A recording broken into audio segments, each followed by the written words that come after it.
ഭാരതീയരായ ഇന്ത്യക്കാരായ നമ്മെ സംബന്ധിച്ചിടത്തോളം ഇന്നലെയും ഇന്നുമായി നാം അറിഞ്ഞ ഏറ്റവും പ്രധാനപ്പെട്ട ഒരു വാർത്ത, ലോക സാമ്രാജ്യത്വത്തിന്റെ തലവനായ അമേരിക്കൻ പോലീസിന്റെ ഏകാധിപതി മിസ്റ്റർ ഡൊണാൾഡ് ട്രംപ് ഇന്ത്യ സന്ദർശിക്കാൻ വേണ്ടി ഇന്ത്യയിൽ വരികയും അദ്ദേഹത്തിന്റെ സന്ദർശനവുമായി ബന്ധപ്പെട്ടുണ്ടായ ചർവണങ്ങളായ ചർച്ചകൾക്ക് ശേഷമാണ് നമ്മുടെ രാജ്യം ഇപ്പോൾ നടന്നുകൊണ്ടുപോകുന്നത്. അമേരിക്കയുടെ ലോകത്തുള്ള നിരപരാധികളായ നിസ്സഹായരായ ആയിരക്കണക്കിന് ആളുകളെ കൂട്ടക്കുരുതിക്ക് തലവെച്ചു കൊടുത്ത അമേരിക്കയുടെ മേധാവി ഇന്ത്യ രാജ്യത്ത് വരികയും ഇന്ത്യയിൽ ആയിരക്കണക്കിന് ആളുകളെ കൊന്നൊടുക്കിയ ഒരു സാഹചര്യത്തിന്റെ വക്താക്കൾ അതിന് സ്വീകരണം ഒരുക്കുകയും ചെയ്തപ്പോ ഏറ്റവും കൂടുതൽ നാം അറിഞ്ഞത് അഹമ്മദാബാദിലേക്ക് സന്ദർശനത്തിന് വേണ്ടി വന്ന അമേരിക്കയുടെ തലവനായ ഡൊണാൾഡ് ട്രംപിന്റെ കണ്ണിൽപ്പെടാതിരിക്കാൻ അഹമ്മദാബാദിലെ ചേരി പ്രദേശത്ത് താമസിക്കുന്ന ചോർന്നൊലിക്കുന്ന ചെറ്റപ്പുരകളിൽ അന്തിയുറങ്ങുന്ന മലമൂത്ര വിസർജനം ചെയ്യാൻ ഒരു ടോയ്ലറ്റ് പോലും ഇല്ലാത്ത തെരുവിൽ കിടക്കുന്ന നായ്കളോട് കടിപിടി കൂടിയിട്ട് അന്തിയുറങ്ങുന്ന ചോർന്നൊലിക്കുന്ന ചെറ്റപ്പുരകളിൽ അന്തിയുറങ്ങാൻ കഴിയാതെ തൊരിച്ചു പൊള്ളുന്ന മഴയിൽ തിരിച്ചു പെയ്യുന്ന മഴകളിൽ കടകളിൽ കടത്തിണ്ണകളിൽ വിറകുകൊള്ളികളെ പോലെ വിറങ്ങലിച്ച് കിടക്കുന്ന ആയിരക്കണക്കായ സാധുക്കളായ പാവങ്ങളായ നിരാലംബരും നിരാശ്രയരും നിദ്രാവിഹീനരുമായ ആ പാവങ്ങളുടെ ചേരിപ്രദേശത്തെ വലിയ ഒരു മതില് കെട്ടിയിട്ട് അമേരിക്കയുടെ പ്രസിഡന്റിന്റെ കണ്ണിൽപ്പെടാതിരിക്കാൻ ഇന്ത്യയുടെ ഭരണാധികാരികൾ മതില് കെട്ടി തിരിച്ചു എന്ന ഒരു വലിയ വേർതിരിവിന്റെ വാർത്തകളാണ് ഇന്നലെയും ഇന്നുകളുമായി നമ്മുടെ ദൃശ്യ ശ്രാവ്യ ശ്രവണ മാധ്യമങ്ങളിലൂടെ നാം കണ്ടുകൊണ്ടിരിക്കുന്നത്.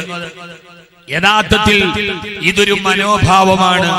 ഞാൻ അതിന്റെ സാമൂഹിക രാഷ്ട്രീയ സാംസ്കാരിക അപജയത്തിന്റെ ഒരു ചർച്ചയിലോട്ട് കടന്നു പോകുന്നില്ല.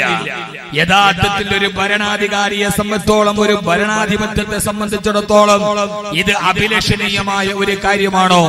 ഒരു രാജ്യത്തിന്റെ പുരോഗതിയിൽ ഭാഗധേയത്വം വഹിക്കുന്ന, ഒരു രാജ്യത്തിന്റെ ആധാരശിലകളായ, ഒരു രാജ്യത്തിന്റെ അടിസ്ഥാന വർഗമായ ദരിദ്രന്മാർ, അവർക്ക് ദാരിദ്ര്യം എന്ന ഒരു അടയാളം കിട്ടി എന്നത് കൊണ്ട് മാത്രം സമൂഹത്തിന്റെ മുഖ്യധാരയിൽ നിന്ന് ആട്ടിയോടിക്കപ്പെടേണ്ട ആളുകളാണോ ദരിദ്രന്മാർ?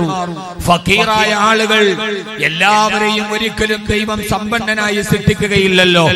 യഥാർത്ഥത്തിൽ എന്റെ പ്രിയപ്പെട്ട സഹോദരങ്ങളോട് എനിക്ക് ചോദിക്കാനുള്ളത്, ഇന്ത്യ എന്ന് പറയുന്ന ലോകത്തിന്റെ ഏറ്റവും വലിയ മതേതര ജനാധിപത്യ രാഷ്ട്രത്തിന്റെ പുകൾപ്പെട്ട രാഷ്ട്രശിരാകേന്ദ്രം പാവപ്പെട്ടവരായ അവരുടെ പൗരന്മാരെ ഇപ്പോഴും ഇന്ത്യ രാജ്യത്തിൽ 35% ആളുകൾ ഉച്ചയ്ക്ക് ഭക്ഷണം കഴിക്കാൻ ഗതിയില്ലാത്തവരാണെന്ന് ലോക ഐക്യരാഷ്ട്ര സംഘടനയുടെ ആധികാരികമായ കണക്കുകൾ നമ്മോട് വിളിച്ചു പറയുമ്പോ, യഥാർത്ഥത്തിൽ ഏതെങ്കിലും ഒരു രാജ്യത്തിന്റെ തലവന്റെ കണ്ണിൽപ്പെടാതിരിക്കാൻ തങ്ങളുടെ രാജ്യത്തിലെ പൗരന്മാരെ അവർക്ക് ദാരിദ്ര്യമെന്ന അടയാളമുള്ളത് കൊണ്ട് മാത്രം മതിൽ കെട്ടിത്തിരിക്കേണ്ടതാണോ ഭരണാധികാരികൾ ചെയ്യേണ്ടത് എന്ന് ലോകത്ത് മുഴുവനും ചർച്ച ചെയ്യപ്പെടേണ്ടി വരുമ്പോ, അന്താരാഷ്ട്ര മാധ്യമങ്ങൾ ഇന്ത്യ രാജ്യത്തിന്റെ ഭരണാധികാരികൾ ചെയ്ത ഈ നെറികേടിന്റെ പേരിൽ ഇന്ത്യ രാജ്യം എന്ന് പറയുന്ന യശസ്സുയർത്തിലെത്തിയ നമ്മുടെ ഇന്ത്യ, എന്റെ ഇന്ത്യ, നിങ്ങളുടെ ഇന്ത്യ, നമ്മളുടെ ഇന്ത്യ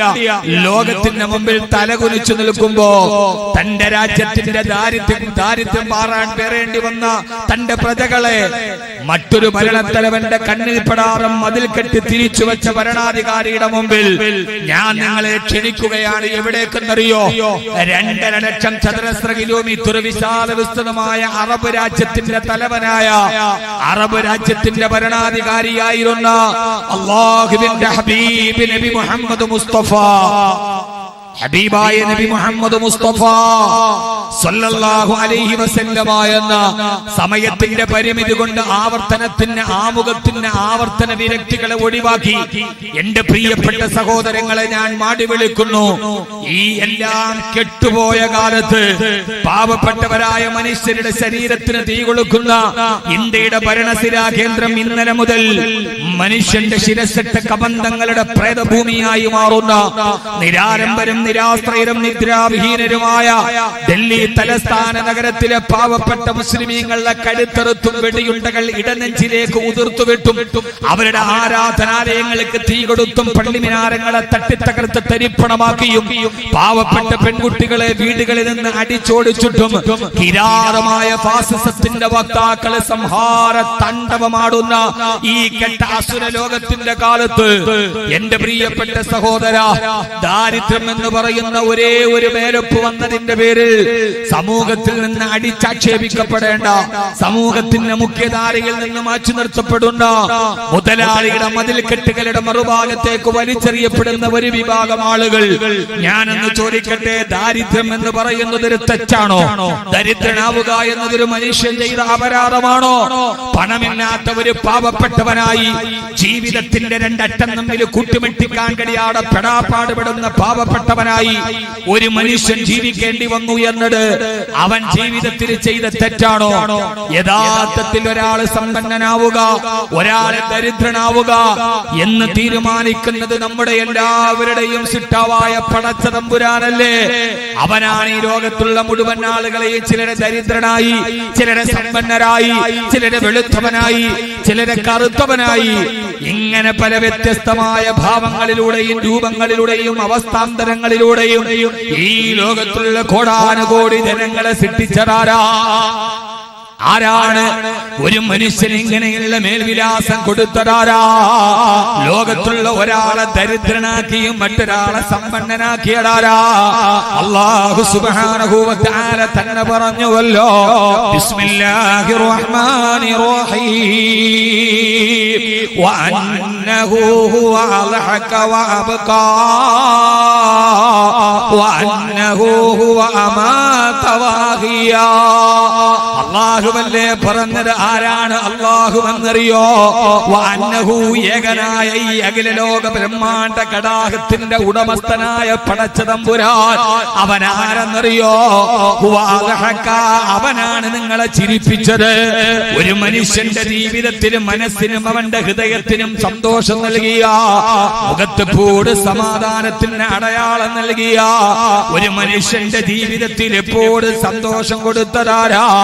എപ്പോഴും അവനെ ചിരിപ്പിച്ചതാരാ? അത് അല്ലാഹുവല്ലയോ? വഅന്നഹു ഹുവ അൽഹക, അല്ലാഹുവാണ് നിങ്ങളെ ചിരിപ്പിച്ചവന്. വഅബ്കാ, അല്ലാഹുവാണ് നിങ്ങളെ കരയിപ്പിച്ചവന്. ചില ആളുകൾക്ക് ജീവിതത്തിൽ പ്രതിസന്ധികളും പ്രയാസങ്ങളും സന്താപങ്ങളും കണ്ണീരുകളും പ്രയാസങ്ങളും വൈതരണികളും വൈഷമ്യങ്ങളും വൈക്ലഭ്യങ്ങളും ജീവിതത്തിൽ തീരാത്ത കണ്ണുനീര് നൽകിയടാരാ? അതെല്ലാം അല്ലാഹുവല്ലയോ? സഹോദര സഹോദരി, മുഅ്മിനെ മുഅ്മിനത്തെ ചിന്തിക്കണേ. അല്ലാഹുവിന്റെ വിശുദ്ധമായ ശരീഅത്തിന്റെ ഏറ്റവും വലിയ പഠനമേതെന്നറിയോ? ഒരാൾക്ക് ജീവിതത്തിൽ സന്തോഷം കൊടുക്കുന്നത് പടച്ച റബ്ബാ, ഒരാൾക്ക് ജീവിതത്തിൽ സങ്കടം നിശ്ചയിച്ചതും പടച്ച റബ്ബാ. വഅന്നഹു ഹുവ അഗ്നാ വഅഖ്നാ വഅന്നഹു ഹുവ അഗ്നാ, അവനാണ് ചിലരെ സമ്പന്നരാക്കിയത്. ചില ആളുകൾക്ക് അല്ലാഹു സമ്പത്ത് വാരിക്കോരി കൊടുത്തത്, അവർ ചെയ്ത കച്ചവടത്തിൽ അല്ലാഹു വമ്പൻ ലാഭങ്ങൾ കൊടുത്തത്, നല്ല വീടുകളും കൊട്ടാര സദൃശമായ വീടുകളും സുന്ദരമായ ജീവിതത്തിന്റെ അനുഗ്രഹങ്ങളും ചില ആളുകളെ സമ്പന്നനാക്കിയടാരാ? വഅന്നഹു ഹുവ അഗ്നാ വഅഖ്നാ, അല്ലാഹുവാണ് നിങ്ങളെ സമ്പന്നനാക്കിയത്. കാസർഗോഡന്റെ കേൾക്കാനെത്തിയ പ്രിയപ്പെട്ട സഹോദരങ്ങളോട്, ഈ ദേശീയ പാതയിൽ ആകാശം മുട്ട തലയുയർത്തി നിൽക്കുന്ന അമ്പര ചുംബികളായ കൊട്ടാര സദൃശ്യമായ നിങ്ങളുടെ വീടുകളില്ലേ? ആ വീട് വെക്കാൻ നിങ്ങൾക്ക് സമ്പന്നത തന്നതാരാ? അത് സ്റ്റേറ്റ് ബാങ്ക് ഓഫ് ഇന്ത്യ അല്ലല്ലോ, ഫെഡറൽ ബാങ്കിന്റെ ഈ ഏതെങ്കിലും ഒരു പുച്ചക്കാട് ബ്രാഞ്ചിൽ നിന്നല്ലല്ലോ, റിസർവ് ബാങ്ക് ഓഫ് ഇന്ത്യ അല്ലല്ലോ, വേൾഡ് ബാങ്ക് നിങ്ങൾക്ക് നിങ്ങൾക്ക് തന്നതല്ലോ. ഇതാരുടെ ഖജനാവെന്നറിയോ? വലില്ലാഹി ഖസായിനുസ് സമാവാതി വൽ അർദ്. ആകാശഭൂമികളെക്കാൾ വിശാലമായ പടച്ചതമ്പുരാന്റെ ഖജനാവിൽ നിന്ന് അല്ലാഹുവല്ലയോ നിങ്ങൾക്ക് സമ്പന്നതയെ വാരിക്കോരി തന്നത്. അവനാണ് നിങ്ങൾക്ക് സമ്പന്നത നൽകിയത്. മാത്രമല്ല മറ്റൊരാളെ ദാരിദ്ര്യം കൊടുത്തതാരാ? അതൊക്കെ അല്ലാഹുവിന്റെ തീരുമാനമാ. ഒരാളെ സമ്പന്നനാക്കുന്നതും ഒരാളെ ദരിദ്രനാക്കുന്നതും പടച്ച റബ്ബല്ലേ. അതുകൊണ്ടല്ലേ കവി പറഞ്ഞത്, കണ്ട് കണ്ടെന്നിരിക്കും ജനത്തിനെ കണ്ടില്ലെന്ന് നടിക്കുന്നതും മാളിക മുകളേറിയ മന്നന്റെ തോളിൽ മാറാപ്പ് കേച്ചുന്നതും ഭവാൻ എന്ന് കവി പറഞ്ഞതുപോലെ ഇന്നത്തെ കോടീശ്വരനെ നാളത്തെ ദരിദ്രനാക്കുന്നതും ഇന്നത്തെ ദരിദ്രനെ നാളത്തെ കോടീശ്വരനാക്കുന്നതും അതെല്ലാം പടച്ചറപ്പിന്റെ തീരുമാനമാണ്. ഒരാൾക്ക് അല്ലാഹു ദാരിദ്ര്യം കൊടുത്തെങ്കിൽ അത് അവന്റെ കുറ്റം കൊണ്ടല്ല, അതവന്റെ കുറവ് കൊണ്ടല്ല, അതവന്റെ പരിമിതി കൊണ്ടല്ല, അതവന്റെ ഏതെങ്കിലും ഒരു അടിസ്ഥാനപരമായ അവകാശ നിഷേധങ്ങളല്ല. അതുകൊണ്ടാണ് വിശുദ്ധമായ ശരീഅത്തുൽ ഇസ്ലാം നമ്മോട് പറഞ്ഞത്, ഒരാൾ ദാരിദ്ര്യമുണ്ട് എന്നതിന്റെ പേര് അവൻ നിന്റെ സ്ഥാനമാനങ്ങളോട് യോജിക്കാത്തവനോ കീറിപ്പറഞ്ഞ വസ്ത്രം ധരിച്ചതിന്റെ പേരിൽ ഒരാളെ നിങ്ങൾ അകറ്റി നിർത്തരുത്. ഒരു നേരത്തെ ഭക്ഷണത്തിന് വേണ്ടി നിന്റെ മുമ്പിൽ കൈനീട്ടുന്നവനെ ആട്ടിയോടിക്കരുത്. ഒരിക്കലും ദാരിദ്ര്യമുള്ളവനെ കണ്ണുകെട്ടി മറക്കേണ്ടതല്ല, അവനെ മതില് കെട്ടി മറക്കേണ്ടതല്ല. ആരാണോ ദരിദ്രൻ അവനെ നിന്റെ ശരീരത്തിലേക്കും നിന്റെ മനസ്സിലേക്കും ചേർത്ത് പിടിക്കേണ്ടവനാണെന്ന് അല്ലാഹു പറഞ്ഞു കൊടുക്കാനല്ലയോ ഹബീബായ നബി മുഹമ്മദ് മുസ്തഫ ആദരവായ പ്രവാചകൻ നബി മുഹമ്മദ് മുസ്തഫ സല്ലല്ലാഹു അലൈഹി വസല്ലമയായെന്ന അറേബ്യൻ ലോകത്തിന്റെ ഭരണാധികാരി ഇന്ത്യയുടെ ഭരണാധികാരിയെ പോലെയല്ലല്ലോ. ഈ ലോകത്തിന്റെ ഏകാധിപത്യ സർവാധിപത്യ സാമ്രാജ്യത്തെ രാജ്യത്തിന്റെ ഏകാധിപതികളെ പോലെയല്ലല്ലോ. 2.5 ലക്ഷം ചതുരശ്ര കിലോമീറ്റർ വിശാല വിസ്തൃതമായ അറേബ്യൻ സാമ്രാജ്യത്തിന്റെ അധിപനായിരുന്ന ഹബീബായ നബി മുഹമ്മദ് മുസ്തഫ സല്ലല്ലാഹു അലൈഹി വസല്ലമയുടെ അടുക്കലേക്ക് ആ കാലഘട്ടത്തിൽ ഇസ്ലാമിന്റെ തുടർ കാലഘട്ടത്തിൽ മക്കയിലെ ഏറ്റവും വലിയ സമ്പന്നരായിരുന്ന വരേണ്യവർഗത്തിന്റെ ഉടമകളായിരുന്ന അബൂജഹലും ഉത്ബത്തും ശൈബത്തും കൂടി വന്നിട്ട് പറഞ്ഞുവല്ലോ, മുഹമ്മദേ നിങ്ങളിനെ ഞങ്ങളത് ഇസ്ലാമിലേക്ക് ക്ഷണിച്ചാൽ ഞങ്ങൾക്ക് വരണമെന്ന് ആഗ്രഹമുണ്ട്. പക്ഷേ നിങ്ങൾക്ക് വരാതിരിക്കാനുള്ള തടസ്സമേടെന്നറിയോ? പ്രദേശത്ത് താമസിക്കുന്ന പാവപ്പെട്ട ജനങ്ങളെ അധികാരികളുടെ കണ്ണിൽ നിന്നും മതില് കെട്ടി തിരിച്ച ഏകാധിപത്യത്തിന്റെ ഭരണാധികാരിയുടെ മുമ്പിൽ ലാളിത്യത്തിന്റെയും സ്നേഹത്തിന്റെയും വിട്ടുവീഴ്ചയുടെയും ഉദാരതയുടെയും സഹനമായ ഭാവത്തെ ലോകത്തോട് പഠിപ്പിച്ചു കൊടുത്ത ഹബീബായ നബി തങ്ങൾ എന്ന ഭരണാധികാരിയെ മദീനയിലേക്ക് നമുക്കൊന്ന് തിരിച്ചു പോകാം. ഉത്ബത്തും ശൈബത്തും അബൂജഹലും വന്നിട്ട് പറഞ്ഞു, മുഹമ്മദേ മുഹമ്മദേ മുഹമ്മദേ സല്ലല്ലാഹു അലൈഹി വസല്ലം ഞങ്ങൾക്ക് ഇസ്ലാം സ്വീകരിച്ചിട്ട് നിന്റെ അടുക്കൽ വരണമെന്ന് ആഗ്രഹമില്ലാഞ്ഞിട്ടല്ല. പക്ഷേ നിന്റെ കൂടെ സദാ സമയത്ത് നടക്കുന്നത് ദളിതരായ അവർണരായ അടിച്ചമർത്തപ്പെടുന്ന ഞങ്ങളുടെ അടുക്കളയിൽ അടിമവേല ചെയ്യുന്ന ഞങ്ങളുടെ ഒട്ടകത്തിന്റെ ചാണകം ചുമക്കുന്ന കറുത്തവനായ ബിലാലിനെ പോലെ, സുഹൈബിനെ പോലെ, അമ്മാറിനെ പോലെ, ഹബ്ബാബിനെ പോലെ, ഹുബൈബിനെ പോലെയുള്ള പാവപ്പെട്ട ദളിതന്മാരല്ലേ, പാവപ്പെട്ട ദരിദ്ര നാരായണന്മാരല്ലേ ഞങ്ങളുടെ വീടുകളിൽ ഞങ്ങളുടെ ഒട്ടകത്തിന്റെ ചാണകം വാരുന്ന, ഞങ്ങളുടെ വീടുകളിൽ അടിച്ചമർത്തപ്പെട്ടിട്ട് അടുക്കളയിലെ അടിമവേല ചെയ്യുന്ന, ഞങ്ങളെ കണ്ടാൽ കിലോമീറ്ററോളം മാറി നിൽക്കുന്ന ഒട്ടകത്തിന്റെ കൂടെ എരിത്തിരിൽ കിടന്നിറങ്ങുന്ന ഈ കറുത്തവരായ ദളിതന്മാരുടെ ഈ ചേരി പ്രദേശത്ത് താമസിക്കുന്ന ദരിദ്രന്മാരുടെ ചാരത്ത് വന്നിരിക്കാൻ അവരുടെ കൂടെ ഇരിപ്പിടം പങ്കിടാൻ ഞങ്ങൾക്ക് കഴിയില്ല മുഹമ്മദേ.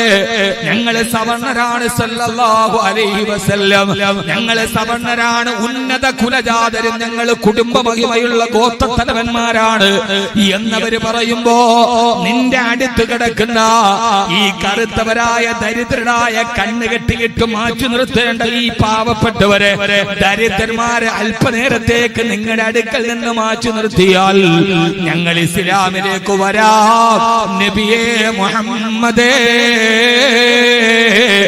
എന്ന് മക്ക ഖുറൈശികളുടെ സമ്പന്ന വരേണ്യവർഗത്തിന്റെ മൂടമ്പികൾ മാടമ്പികൾ വന്ന് ഫ്യൂഡറലിസത്തിന്റെ മാടമ്പികൾ വന്ന് വർത്തമാനം പറഞ്ഞപ്പോ സഹോദര ഒരിക്കൽ കൂടി ഇന്ത്യ രാജ്യത്തിന്റെ ഭരണസിരാ കേന്ദ്രത്തില് ഹബീബായ നബി തങ്ങളുടെ രാജ്യഭരണത്തിന്റെ ഏറ്റവും വലിയ സമത്വത്തിന്റെ മുഖത്ത് നമുക്ക് പഠിപ്പിച്ചു കൊടുക്കാം.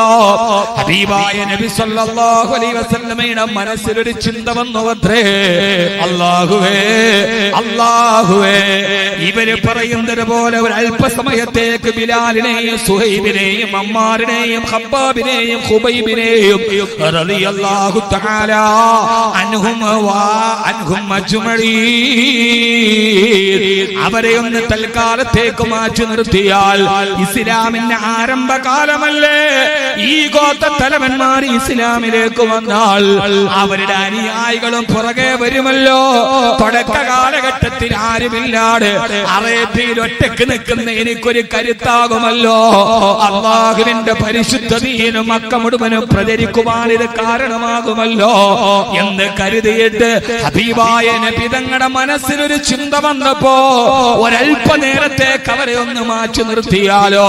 സ്വന്തത്തിന് വേണ്ടിയല്ല, സ്വത്വത്തിന് വേണ്ടിയല്ല, വൈയക്തികത്തിന് വേണ്ടിയല്ല, അല്ലാഹുവിന്റെ ദീനിനത് ഹിതകരമാകുമല്ലോ എന്ന് കരുതി ഹബീബായ നബി സല്ലല്ലാഹു അലൈഹി വസല്ലം അങ്ങനെ ചിന്തിച്ചപ്പോ ആ സമയത്താണ് ഹബീബായ മുത്തുനബിയുടെ വീടിന്റെ വാതിൽക്കലൊരു ശബ്ദം കേട്ടത്.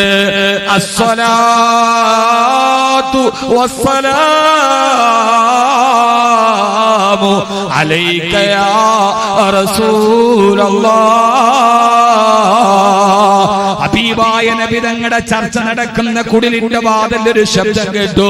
നോക്കിയപ്പോൾ ആരെന്നറിയോ, രണ്ട് കണ്ണുകൾക്ക് കാഴ്ച നഷ്ടപ്പെട്ടു പോയ ദളിതനായ പാവപ്പെട്ടവനായ ദരിദ്രനായ മക്കാ ഖുറൈശികളുടെ അടിമവേല ചെയ്യുന്ന അബ്ദുല്ലാഹ് ഇബ്നു ഉമ്മു മക്തൂം റളിയല്ലാഹു തആല അൻഹു.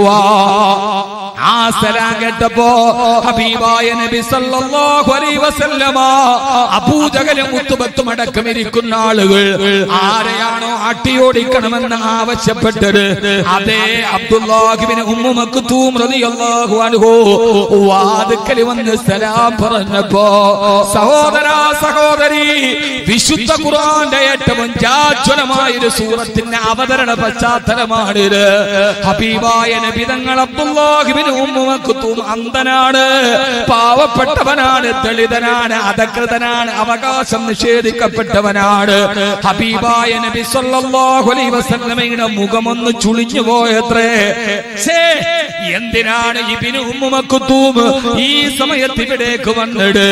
ഈ സമയത്ത് വന്നാൽ ഇവരത് കണ്ടിട്ട് തിരിച്ചു പോവുകയില്ലേ എന്ന് പാവപ്പെട്ടവനായ ദരിദ്രനെ കണ്ടപ്പോ ഹബീബായ നബി തങ്ങൾ ആ അസഹനീയമായ അരോചകത്വം വെളിയിൽ കാണിച്ചില്ല. അല്ലാഹുവിന്റെ റസൂലിന്റെ മുഖമൊന്നും മെല്ലെ ചുളിഞ്ഞു പോയി. അബ്ദുല്ലാഹ് ഇബ്നു ഉമ്മു മക്തൂം റളിയല്ലാഹു അൻഹു ചിന്തിക്കുകയാ, സാധാരണ വന്ന് താൻ വടിയിൽ വന്നിട്ട് സലാം പറഞ്ഞാൽ ഹബീബായ മുത്തുനബി തങ്ങൾ ഉടനെ മടക്കാറുണ്ട്. എഴുന്നേറ്റ് വന്ന് വാതിൽ വന്ന് അവിടുത്തെ നിസാരത്തിന്റെ കരങ്ങൾ തന്റെ കയ്യിൽ പിടിച്ച് അന്ധനായ തന്നെ വിളിച്ചു കൊണ്ടുപോയി ഇരിപ്പിടത്തിന്റെ ചാരത്ത് കൊണ്ടുപോയി ഇരുത്താറുണ്ട്.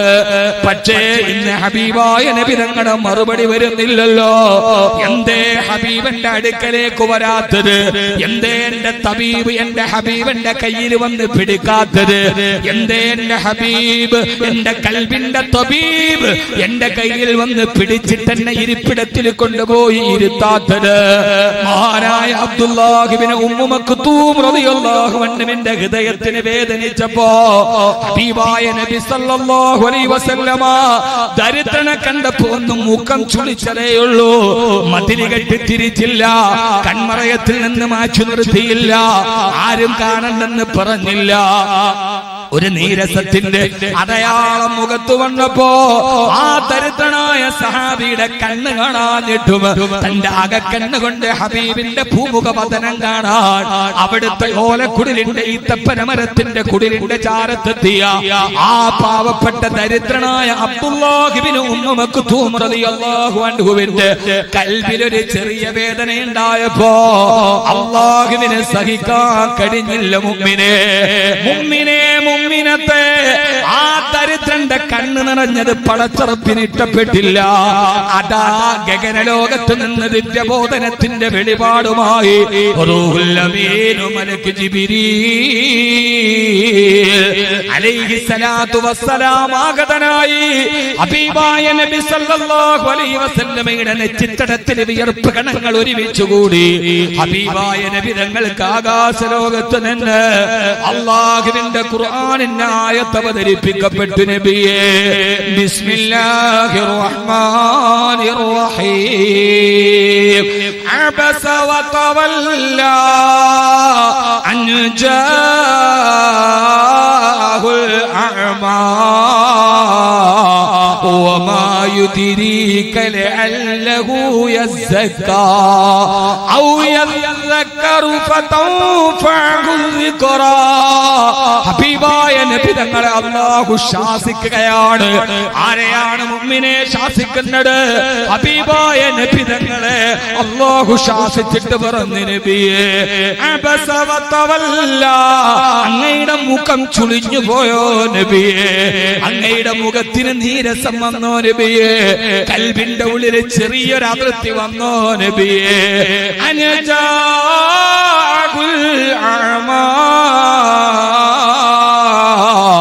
ഒരന്ധനായ പാവപ്പെട്ടവനായ ദരിദ്രനായ എന്റെ അടിമയെ കണ്ടപ്പോ അങ്ങയുടെ മുഖം ചുളിഞ്ഞോ നബിയേ? വേണ്ട നബിയേ, വേണ്ട.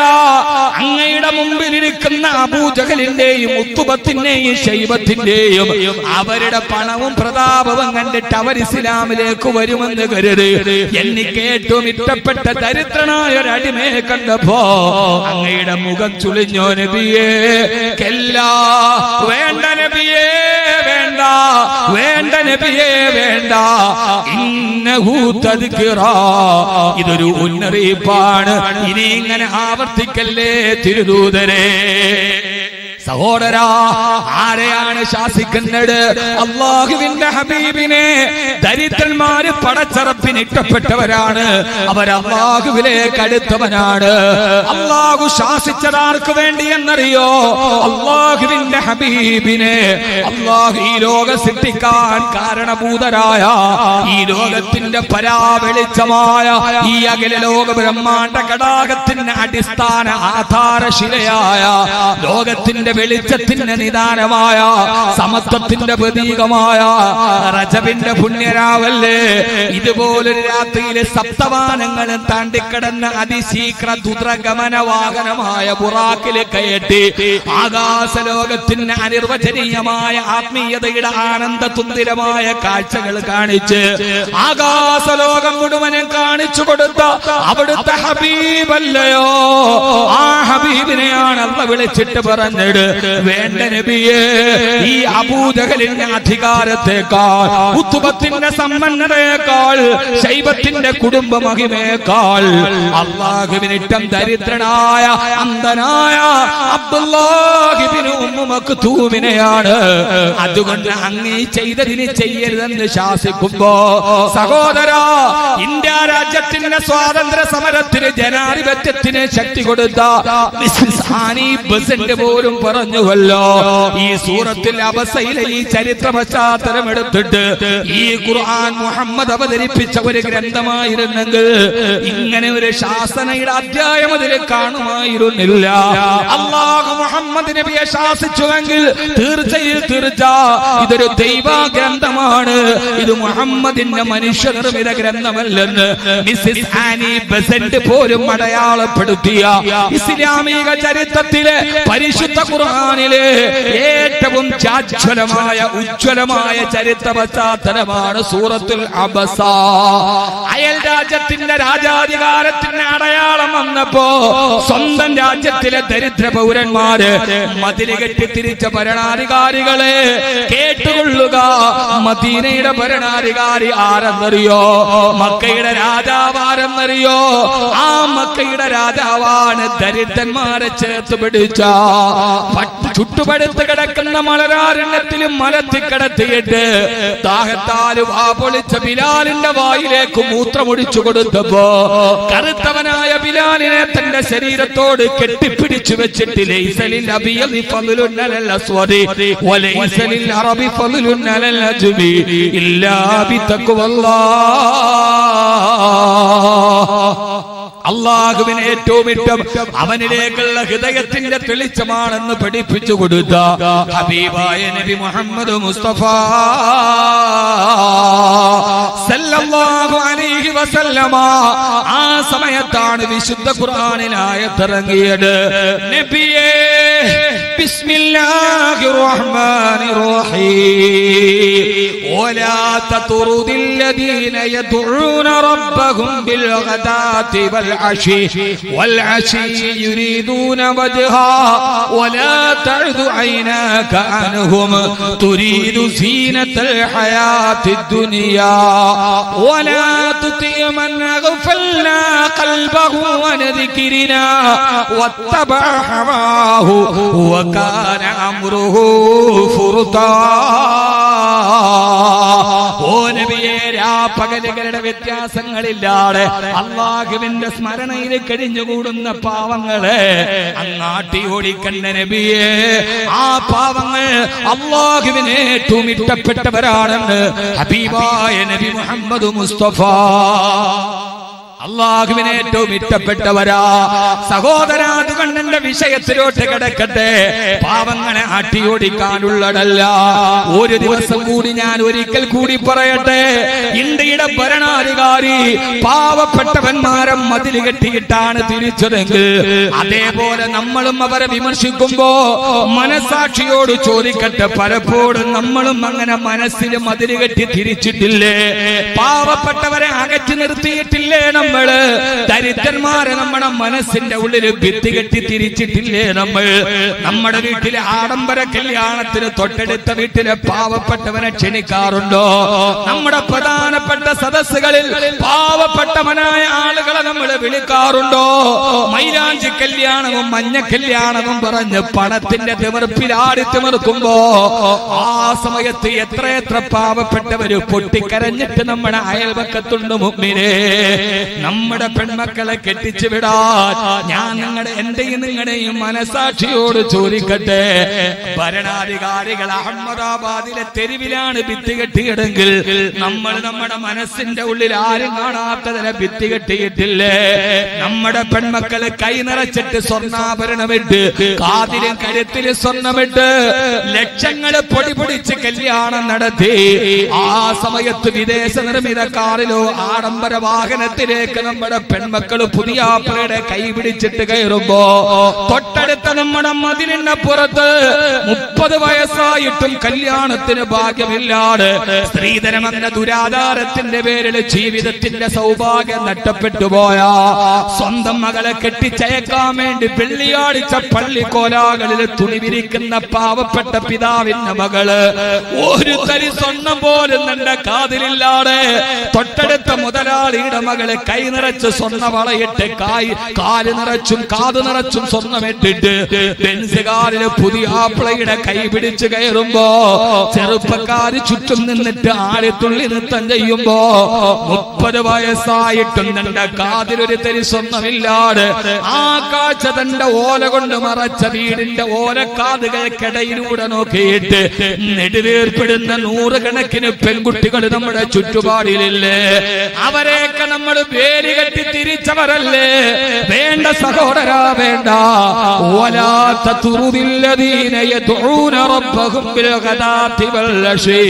രാവിലെയും വൈകുന്നേരവും അല്ലാഹുവിനെ ഇബാദത്ത് ചെയ്യുന്ന ദരിദ്രന്മാരെ നിങ്ങൾ നിങ്ങളുടെ സമീപത്ത് നിന്ന് ആട്ടിയോടിക്കരുതേ.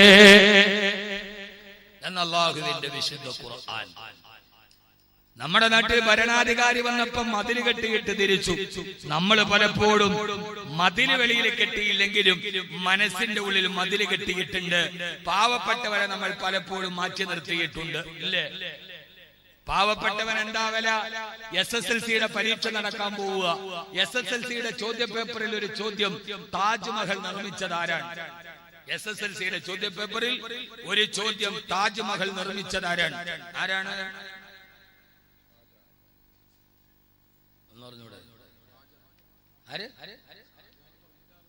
ഷാജഹാൻ. ആരാ താജ്മഹൽ നിർമ്മിച്ചതാരാ? ഉത്തരം പറയും മനുഷ്യന്മാരെ.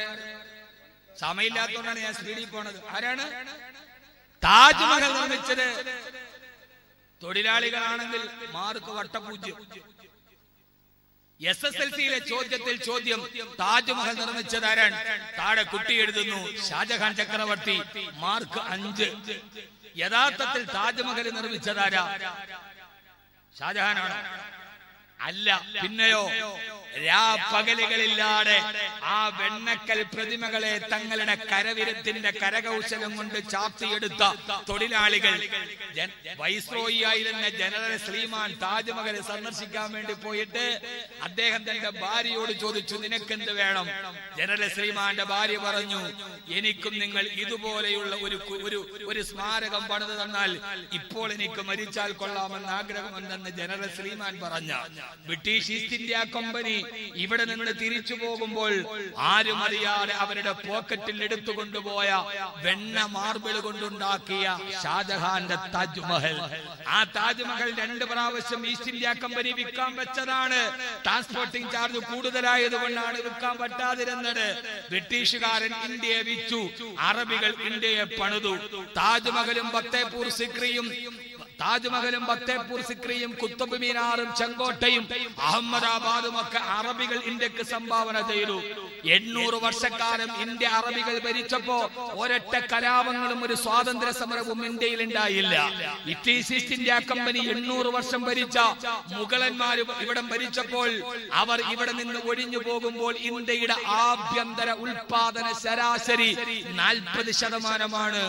ആ സമ്പന്നതയാണ് പോർച്ചുഗീസുകാരെയും ഡച്ചുകാരെയും ബ്രിട്ടീഷുകാരെയും ഇന്ത്യയിലേക്ക് ആകർഷിച്ചത്. ആഭ്യന്തര ശരാശരി